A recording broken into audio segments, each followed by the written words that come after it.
BRS के कारगुजार सदर K.T.. Rama Rao ने आज शहर हैदराबाद के कई असेंबली हलकों में रोड शो किया।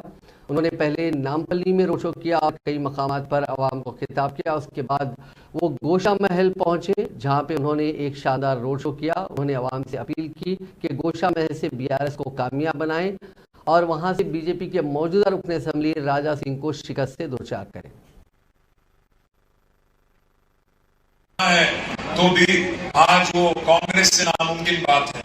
कांग्रेस पार्टी ने किसको टिकट दिया है यहाँ पे? वो कौन है उम्मीदवार किसी को नहीं मालूम। न लोकल है, न जान न पहचान, बनने आ गए मेहमान। आज पता नहीं कौन है वो, आज आ गए ऐसे ही। और आज मुझे तो लगता है दोनों की मैच फिक्सिंग है, कांग्रेस और बीजेपी की। मुझे लगता है दोनों की मैच फिक्सिंग है कि बीजेपी का जो उम्मीदवार है, बीजेपी का जो एमएलए है, उसको जिताने की एक साजिश आज कांग्रेस कर रही है। यहाँ पे एक डमी कैंडिडेट को टिकट देके मैं पूछना चाहता हूँ भाइयों, कभी देखा है कांग्रेस कैंडिडेट को आपने? कभी इससे पहले नंदू भाई को देखा? इससे पहले नंदू भाई तो नहीं के आप ही के हैं। और कोविड के टाइम पे उन्होंने ट्रस्ट के जरिए काफी काम भी किया हुआ है, पार्टी के लिए भी बहुत काम किया नंदू भाई ने।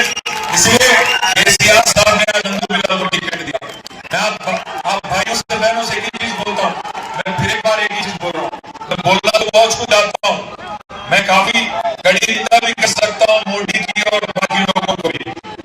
मैं ये नहीं कहूंगा, मैं राजनीति ज्यादा नहीं करूंगा, क्योंकि मुझे मालूम है आपकी दिलचस्पी, आपकी इंटरेस्ट आज अगर किसी चीज में है तो विकास में आपकी इंटरेस्ट है, गोशा महल की तरक्की में और गोशा महल के अच्छे दिन।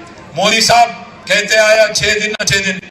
मैं हमारे बहनों को यहाँ कहने वाला हूँ, मोदी साहब बोले अच्छे दिन, पर क्या करें आप?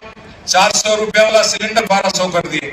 इसलिए मैं बोलता हूँ मेरे बहनों से, भाइयों से, केसीआर साहब इस बार जब तीसरी बार चुन के मुख्यमंत्री बनेंगे, आप लोगों के लिए 4 खुशखबरी है, 4 नए स्कीम चालू कर रहे हैं। पहली बात तो यह है कि हमारे बहनों के लिए जो मोदी साहब बढ़ा दिए